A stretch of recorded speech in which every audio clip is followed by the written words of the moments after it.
Iya, Karena kehati-hatian itu artinya tadi saya sebut salah satu yes, mazhab. Cautious focus approach itu salah ya, satu mazhab. Dan uji konsekuensi memang untuk mempertahankan mazhab. Salah Bapak kalau bilang Bapak nggak mempertahankan mazhab. Kan kebijakan rektorat harus ada. Bapak salah. Tapi dengan mempertahankan mazhab itu caranya nggak boleh begini. Ini homogen banget, nggak boleh. Ini chauvinis. Bapak menganggap tidak ada orang yang ngerti di luar UGM. Dapat dikeluarkan dari ruang sidang. Terima kasih. Baik, terima kasih Wanita.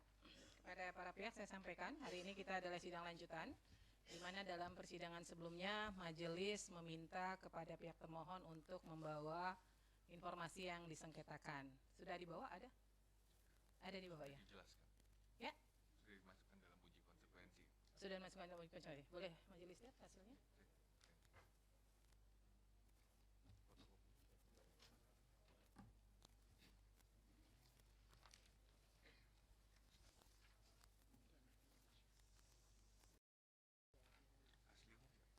Aslinya, aslinya uji konsekuensi.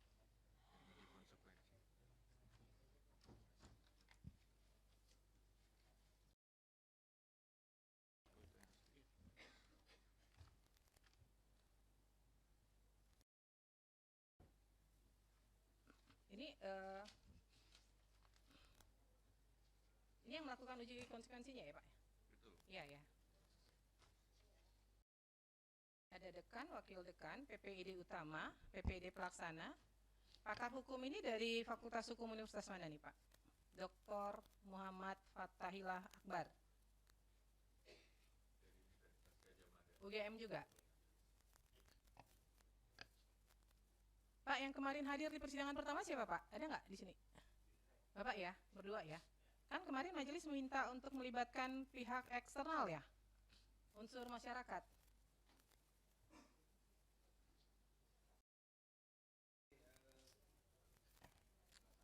Oke, izin majelis gitu ya. Jadi kenapa kemudian gitu ya kita tidak melibatkan unsur masyarakat? Karena kami berpendapat bahwasanya dokumen yang diuji dari Pak Jokowi itu termasuk adalah dokumen-dokumen bersifat data pribadi. Sehingga kemudian kami beranggapan bahwasanya apa ya masyarakat itu dalam konteks ini tidak kami libatkan. Justru kemudian kita membocorkan gitu ya data pribadi oleh Pak Jokowi, sehingga kemudian ya karena kami mendapat bahwasanya dokumen yang dimintakan oleh pemohon ini adalah dokumen-dokumen bersifat data pribadi. Pak, begini, pada saat melakukan uji konsekuensi, kan misalnya yang Bapak uji adalah KHS. KHS-nya kan tidak mesti dilihat oleh pihak eksternal. Tapi ada pertimbangan kenapa kemudian itu harus dikecualikan, Pak. Karena kan kalau Bapak hanya melibatkan pihak badan publik, pasti badan publik akan melindungi informasi itu pasti. 100%, 1000% pasti. Jadi kenapa kemudian dalam pelaksanaan uji konsekuensi itu majelis memerintahkan melibatkan pihak lain di luar UGM supaya ada pandangan sejauh mana informasi itu kepentingan publik terakomodir di situ. Apakah betul harus dikecualikan? Nah, dampaknya apa nih kalau ditutup? Karena ketentuan pengecualian kan kalau dibuka lebih banyak mudaratnya daripada manfaatnya. Begitu kan? Nah, itu sebabnya kami meminta harus melibatkan pihak eksternal.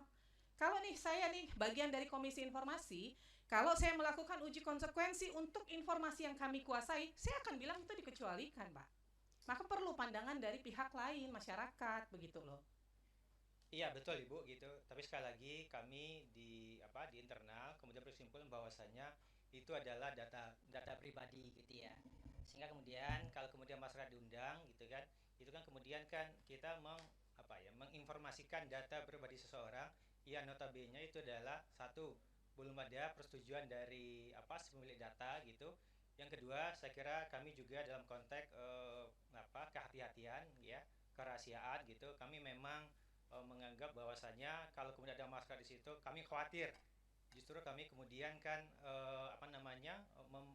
mengungkapkan data pribadi seorang yang notabene sekali lagi itu belum ada persetujuan dari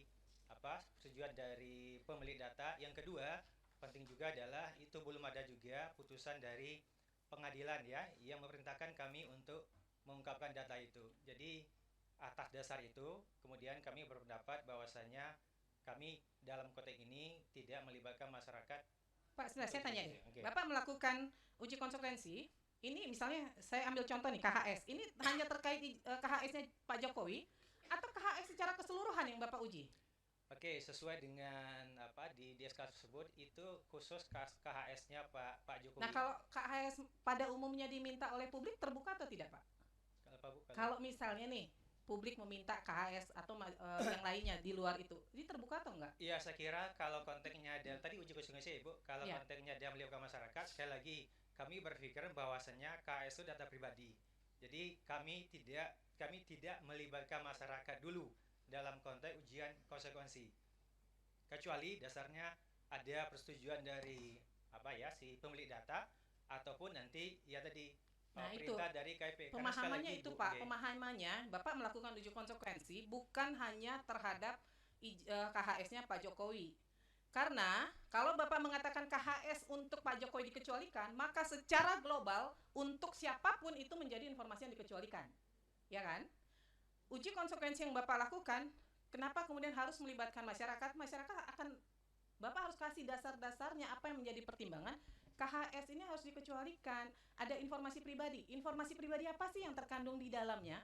Kan tadi saya udah bilang, tidak mesti dokumennya Bapak tunjukkan kepada pihak masyarakat, tapi kemudian dilakukan kajian bersama antara UGM dengan pihak eksternal sejauh mana sebuah informasi itu kemudian akan dikecualikan gitu loh. Dampaknya Oke, apa? Ibu, kalau misalnya Bu, di situ ada pakar gitu ya. Saya kira pakar itu juga bagian dari masyarakat gitu ya.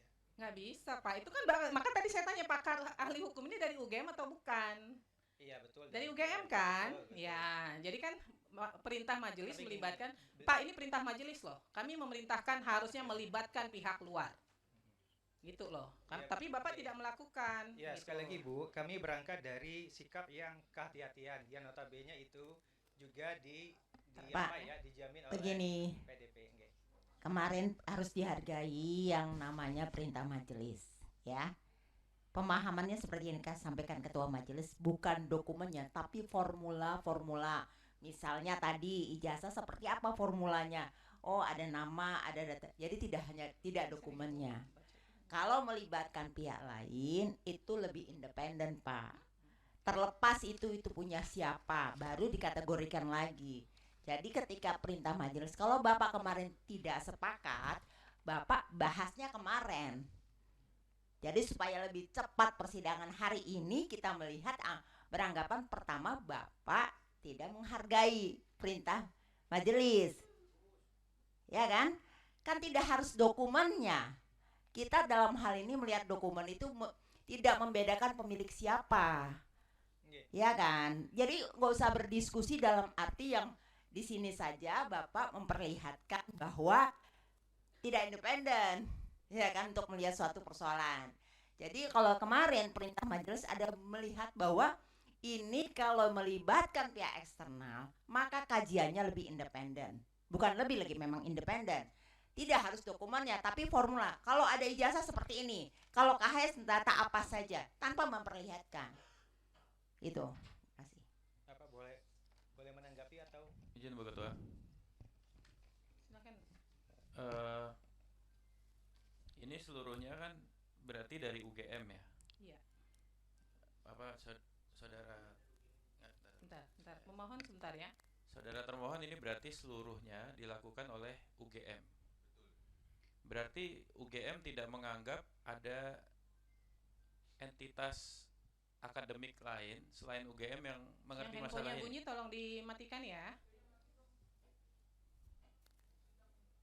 Ini UGM berarti tidak menganggap dalam tema KHS atau perlindungan data pribadi atau keterbukaan informasi publik tidak ada pakar dari selain UGM. Saya mau tanya itu dulu. Singkat-singkat aja ya, karena saya masih ada pendalaman lain. Baik, terima kasih anggota majelis. Pada prinsipnya kami tetap menganggap dan kami juga menganggap bahwa pakar dari Ada dari pakar, ada tidak kepakaran di luar UGM yang bisa memahami soal menurut UGM? untuk diuji konsekuensi ini tidak ada, tapi kalau untuk secara keseluruhan pasti ada. Namun tadi yang Nah, disampaikan jadi begini, ini ada chauvinisme nih. ya, prestige oriented chauvinist. Jadi kebanggaan seakan-akan yang mengerti tema ini hanya orang-orang UGM. Andaikan teman-teman atau Bapak Ibu di UGM itu mau mempertahankan satu mazhab pemikiran saja, sebenarnya bisa kok. Ambil saja pakar-pakar lain yang satu mazhab, karena sebenarnya di keterbukaan informasi juga ada mazhab kehati-hatian, ada juga cautious focus approach misalnya begitu, ya. Kalau mau ambil kehati-hatian, katakanlah misalnya UGM mempertahankan ini sebagai suatu hal yang jadi apa? Data pribadi. Tadi Bapak bilang, Bapak orang fakultas hukum. Fakultas hukum. Iya kan? Mazhab tuh bisa diambil penguatannya dari mana aja. Dan masyarakat tuh bertaburan kok pakar-pakar. Jadi sebagai sebuah epistemic community, ini masalahnya ada di chauvinisme UGM nih kalau begini kelihatannya. Jadi majelis memerintahkan melakukan uji konsekuensi sekali lagi, tidak dengan satu pendapat homogen dari UGM. Ini sudah komposisi berlaku untuk semua register aqua, Pak. Gitu. Tapi kalau Bapak menganggap hanya UGM yang mengerti masalah ini masalahnya di UGM keseluruhan berarti. Ini masalah prestige oriented chauvinism. Ini chauvinisme model akademik. Ya, Pak ya. Ini andaikan Bapak mau mempertahankan satu pendapat pun, ambil dari luar UGM, itu perintah majelisnya. Gitu. Sehingga pendapat Bapak itu lebih kuat, begitu. Ya. Ini saya sudah pakai bahasa yang paling netral. Ya. Bapak mau mempertahankan silakan, tapi komposisinya tidak boleh homogen gitu. Sehingga Bapak tidak dianggap sebagai satu kesatuan korsa, tapi sebagai satu kesatuan pandangan mazhab. Oke, Bapak anggap ini sebagai suatu hal yang harus dikecualikan, nggak apa-apa. Di luar pun banyak pakar-pakar yang bisa membenarkan itu, gitu loh. Gitu loh Pak, maksudnya. Dan tadi Ibu Ketua Majelis sudah sampaikan, jangan anggap ini sebagai satu case individu. Perlakuan Bapak terhadap semua pemilik dokumen tertentu, informasi tertentu di UGM begini, begitu loh. Dan itu didukung oleh perspektif apa? Ada tanggapan? Izin majelis menanggapi, kami tidak mempertahankan mazhab, tapi alasan kami tadi adalah kami mematuhi prinsip kehati-hatian kami. Iya, kehati-hatian itu tadi saya sebut salah satu mazhab. Cautious focus approach itu salah satu mazhab. Dan uji konsekuensi memang untuk mempertahankan mazhab. Salah Bapak kalau bilang Bapak nggak mempertahankan mazhab. Kan kebijakan rektorat harus ada. Bapak salah. Tapi dengan mempertahankan mazhab itu caranya nggak boleh begini. Ini homogen banget, nggak boleh. Ini chauvinis. Bapak menganggap tidak ada orang yang ngerti di luar UGM. Kami tidak beranggapan seperti Ya itu, nggak boleh. majelis. Kalau nggak ada anggapan itu buktikan. Uji konsekuensi berikutnya, komposisinya nggak boleh cuma UGM. Baik, kami serahkan kembali kepada majelis komisi. Ya, majelis diserahkan, tapi saudara tidak melaksanakan. Jadi saudara harus laksanakan. Ya, ini masalah loh ya. Saya kira itu, Bu.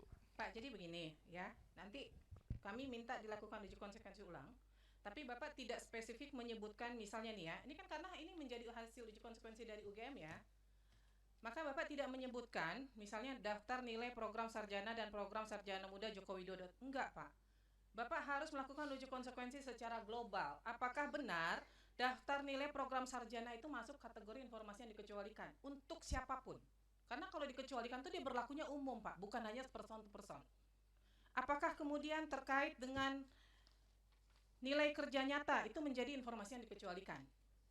Kalau untuk Pak Jokowi dikecualikan, maka untuk yang lain pun harus dikecualikan Pak. Nggak mungkin untuk Pak Jokowi dikecualikan terus orang lain minta Bapak buka aksesnya. Kalau dikecualikan ya informasi itu akan berlaku dikecualikan untuk semua.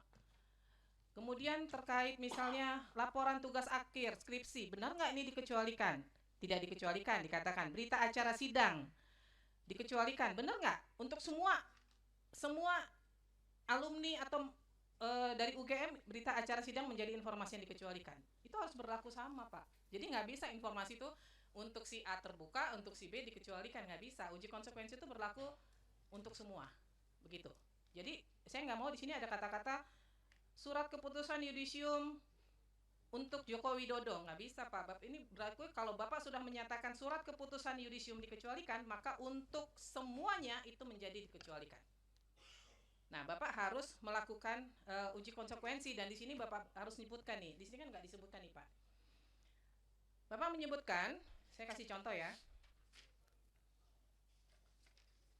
mengandung data pribadi. Data pribadi apa Pak yang terkandung di situ? Bapak harus jelaskan di dalam kajiannya. Apakah di situ ada tanggal lahir? Apakah di situ apa yang dikecualikan? Kalau yang dikecualikan ternyata dari satu dokumen ini yang dikecualikan hanya bagian tanggal lahir, hanya bagian mungkin ada alamat dan sebagainya di situ, itu aja yang ditutup. Tidak otomatis informasinya kemudian menjadi dikecualikan semua Pak. Maka di kajian itu harus jelas apa sih di dokumen atau di informasi itu yang dikecualikan. Di KHS nih apa sih Pak yang dikecualikan? Nilai. Selain nilai apa? Nah kan berarti yang nilainya saja yang ditutup. Bahwa bukti seseorang pernah kuliah di semester 1, semester 2, semester 3 itu kan menjadi informasi publik begitu loh. Ya, jadi itu harus dikaji dengan jelas Pak kajiannya. Apa yang masuk dalam kategori dikecualikan itu apa? Ini kan kalau saya baca saya nggak bisa menemukan nih, hanya dibilang data pribadi. Data pribadi apa yang terkandung di KHS? Itu harus ada Pak. Kalau dibilang menghambat proses penegakan hukum, yang bagaimana begitu? Harus ada jelas kajiannya ya Pak ya. Kemudian di sini Bapak menyebutkan, saya nggak tahu kok Bapak melakukan uji konsekuensi terhadap nilai kerja nyata. Padahal yang diminta di sini laporan kuliah kerja nyata. Emang sama ya Pak ya?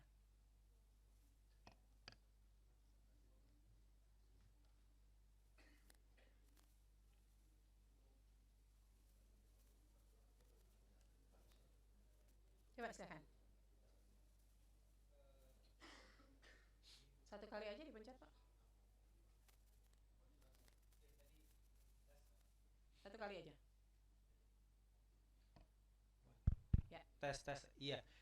Iya Ibu, di situ kita memberikan adalah transkrip nilai gitu ya. Karena memang dokumen terkait dengan laporan kuliah kerja nyata itu memang tidak ada gitu. Atau mungkin dalam bahasa KIP-nya belum didokumentasikan. Jadi dokumen itu memang tidak ada. Nah, maka kemudian kami dengan etikat baik gitu ya, mencoba kemudian mencari-cari gitu ya, menelusuri di teman-teman fakultas itu, berusaha semaksimal mungkin menelusuri ya setiap info, setiap kemudian taharak dan seterusnya itu. Maka kemudian adalah data nilai dari Pak Jokowi bersama juga dengan nilai-nilai mahasiswa yang KKN yang ada pada saat itu. Termasuk juga kayak pemohon memintanya transkrip nilai. Nah, transkrip nilai itu juga tidak ada gitu. Tapi yang ada itu adalah daftar nilai Pak Jokowi gitu ya, yang final. Itu yang kemudian kami tampilkan di sana.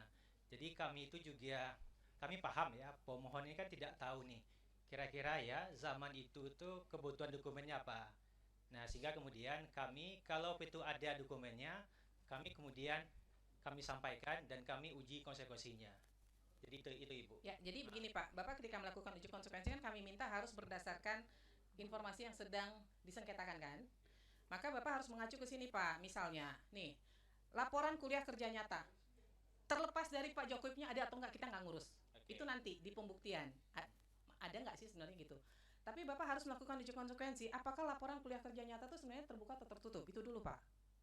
Apakah dikecualikan? Kalau dikecualikan maka Bapak harus lakukan uji konsekuensi, mengacu kemana, dasar hukumnya apa, begitu.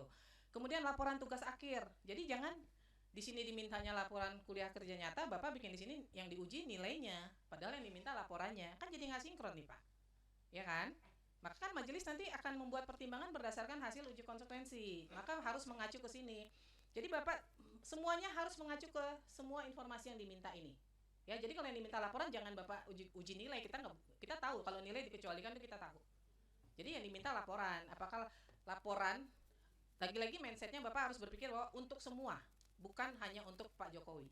Nanti baru kita buktikan masih ada nggak sih tersimpan laporan yang atas nama Pak Jokowi.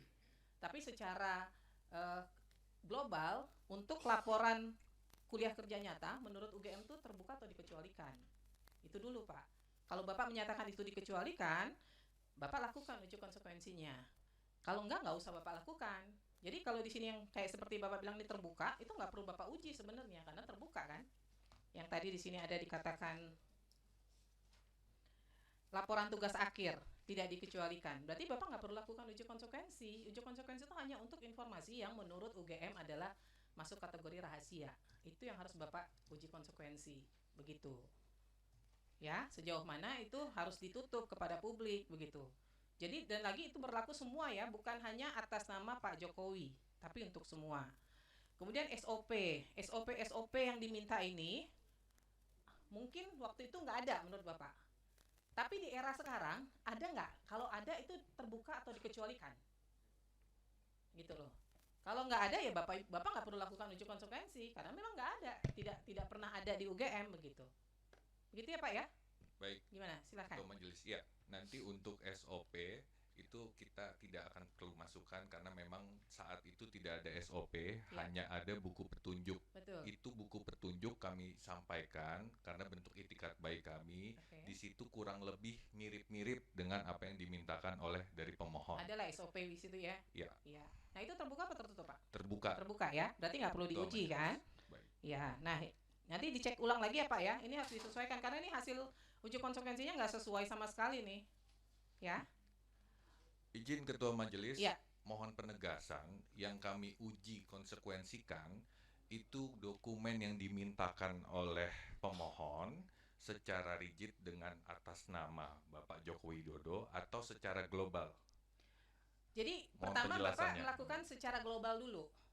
Secara global nanti baru di pertimbangannya Bapak menyebutkan yang atas nama Pak Jokowi, misalnya sekarang logikanya gini aja Pak, kalau dikecualikan, mau itu sedang dalam proses hukum atau apapun, dia tetap dikecualikan, kan begitu. Tapi kalau dia sebenarnya terbuka, kemudian saat ini sedang dalam proses pengadilan sehingga nggak bisa diberikan, itu sebenarnya nggak perlu dilakukan uji konsekuensi. Karena mengacu ke pasal 17, dia dikecualikan, kan begitu.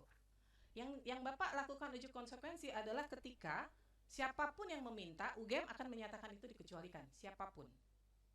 Nah, kalau yang terkait ijazah Pak Jokowi bahwa sekarang sedang dalam proses peradilan, Bapak Ibu tinggal mengacu ke pasal 17, ya kan?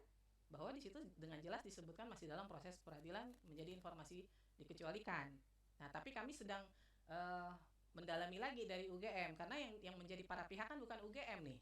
Para pihaknya adalah orang lain, hanya dokumennya sedang dipinjam dalam tanda kutip dipinjam oleh Mabes Polri atau oleh Polda Metro Jaya dalam kasus sengketa yang lain, ya kan? Kan para pihaknya bukan UGM kan? UGM nggak jadi para pihak kan di sengketanya Polda Metro kan? Ya, jadi secara global dulu bahwa nilai KKN apakah secara global menjadi informasi yang terbuka atau tertutup? Kalau tertutup silahkan lakukan uji konsekuensi. Kemudian nanti baru di dalam persidangan baru kita nanti akan gali. Nah, kalau terkait ijazah Pak Jokowi atau terkait nilai KKN Pak Jokowi ini ada atau enggak? Gitu. Ya? Baik, terima kasih Gitu ya? Ketua Majelis. Paham ya? Silakan. Saudara termohon, ini saya memberikan gambaran ya bahwa semuanya memang mengacu pada kebijakan kampus. Contoh misalnya, sekarang itu ada sistem di mana orang tua bisa mengetahui nilai IPK mahasiswa, tapi tidak semua kampus menerapkan. Ini yang saya maksud semuanya berdasarkan kebijakan kampus. Ada beberapa kampus yang akun orang tua itu bisa membuka jejak dan nilai akademik, ya kan? Tapi ada kampus yang tidak. Nah, UGM ini seperti apa terhadap register akwo? Itu yang kita mau. Tapi dalam menguatkan argumen itu, menguatkan pilihan-pilihan kebijakan itu, kita mau UGM jangan chauvinis gitu secara akademik. Libatkan pihak luar sehingga itu akan mengurangi kecurigaan soal independensi. Itu aja sebenarnya. Makasih. Baik, nanti ketika melakukan uji konsekuensi mengacu ke pasal 17, pihak termohon harus mengacu ke pasal 18 juga. Jadi ketika secara spesifik nanti Bapak melakukan uji konsekuensi untuk informasinya Pak Jokowi, Bapak harus mengacu ke pasal 18 ayat 2. Di situ tertulis dengan jelas pengungkapan berkaitan dengan posisi seseorang dalam jabatan publik, ya itu harus mengacu ke situ juga. Ya apakah ketika dia pejabat publik, bapak-bapak dari pihak termohon kemudian menyatakan itu terbuka atau tertutup, silahkan dilakukan uji konsekuensi. Nah, saya memerintahkan untuk dibawa, ada nggak salinannya dibawa saat ini untuk pemeriksaan tertutup? Ada ya? Ada berupa scan. Berupa scan ya. Baik, karena kami akan melakukan pemeriksaan tertutup terhadap informasi yang dimohonkan oleh pemohon dan terhadap informasi yang dinyatakan dikecualikan dilakukan tanpa kehadiran pemohon dan pengunjung, maka kami akan break sidang selama 5 menit untuk mengklirkan area. Ya, jadi pihak pemohon, media dan pengunjung silakan mengklirkan area karena untuk pemeriksaan terhadap informasi yang dikecualikan harus dilakukan secara tertutup. Ya, nanti dari KI juga untuk rekamannya tolong dimatikan ya, tidak boleh direkam, tidak boleh ada dokumentasi apapun. Ketika ada sesuatu yang tidak benar, kita suarakan. Ya bagaimana semua terangin dia sedungu ini? Ini manusia pecundang yang sangat merugikan bangsa kita ini. Saatnya jadi member eksklusif di channel YouTube Official ID. Saya tantang lagi para tambah sumpah di atas Al-Quran. Dia pengen masuk TV. Konten premium yang tidak tayang di TV. Live interaction. Halo pemirsa iNews, ini baru selesai. Emoji dan badge spesial. Reakses konten pilihan. Klik YouTube Official iNews. Join member hanya Rp10.000 per bulan.